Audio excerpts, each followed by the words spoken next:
purchased a workbench off of Marketplace for 50 bucks, and that workbench frame is all galvanized and in really good condition. But what wasn't in good condition, hello cat, gato, was the vise. And so it was not winding correctly, it was slipping and carrying on. It actually looked in better condition than after I've torn it down. So what you see here is the two parts disassembled, obviously. Now both parts have been through the process of electrolysis, which was recommended by Yabby's Garage. Told me the process, so I researched that on YouTube. There's a few videos there on electrolysis, which absolutely removes rust off of the surface. And so the reason that they look different now is that this half here, I've gone over it with my wire brush and drill. So I've just tried to get in as far as I can into everything, but you can see the character of the actual vise. Some of the undercoat is still there, and you can see that I slipped with my daggy chisel. Glad it wasn't my good chisel. And so just sort of like getting in there, and I'm just wondering whether clear coating that would actually be better than me painting it blue or red like you traditionally do. So this one here has been through the process of electrolysis, and you can see here that even some of the paint and everything has come off. It's been out of the solution for 24 hours. So straight away rust is attracted to the surface, even though I did wrap it. So this one I'm thinking I'll either put back through another 24 hours to see if I can improve it a bit better. Otherwise I'm going to just get to it with a wire brush. But what I wanted to actually show you was I used this bar here and this sort of like tent peg as the anode, and you'll know what that is after you've researched online. But this was a substantial piece of steel. In fact, it's an old drill bit that I really didn't want to lose. I actually didn't know that it would be this detrimental. But you can see that as the rust has come onto here, it's actually pitted. You can actually see the big chunks that it's taken out.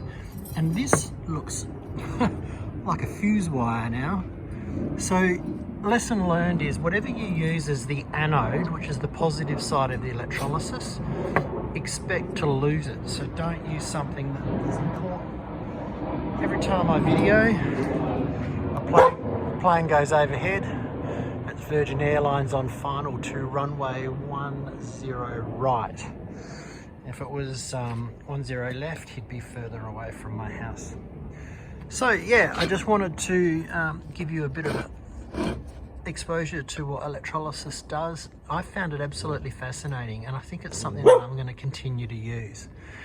And hopefully I'll come back with the finished product later. For the electrolysis, I used a reasonably dumb battery charger. So this one output 12 to 14 volts and 2 amps. It wouldn't switch out and do all the intelligent stuff. You don't want that, you just want brute force. And this one worked really, really well. To note, apparently, the gases that rise off of the surface of the water are flammable. So it's got to be done in a well-ventilated space. And the other thing is that I actually found it safe to touch. YouTube will go on about it being electricity and water and blah, blah, blah. But I had my hands in the solution and I was touching stuff. I didn't touch the anode and the cathode at the same time, but I was able to shove my fingers in there and make sure that, you know, parts are all in contact and all that sort of stuff. And it was not a big deal. All right, so a little bit of wire brush. This is the, what do you call it, little spline sort of locator. So if you look in there, you probably can see, oh, you can't, yeah you can. You can see that it'll thread, that it goes through. And so here it is, sort of reassembled. I was really impressed in the end. This didn't need a second bath. This one has just come up just so well. I'm really pleased with it. And I put some degreaser into here, and look at the way that this thread has just come up. It's just absolutely beautiful. So maybe a little bit of grease or oil onto that, yet to find out what to do. This guy you saw before, looking really, really good. And so when I put the two pieces together, we've got a really, really nice old vise. I don't know what the date of it is, but there's a lot of pitting in it. The interesting thing is for me to touch this, this is just not dirty at all. It's just absolutely lovely to hold. It's a lovely sensation. It's got this little anvil there on the back.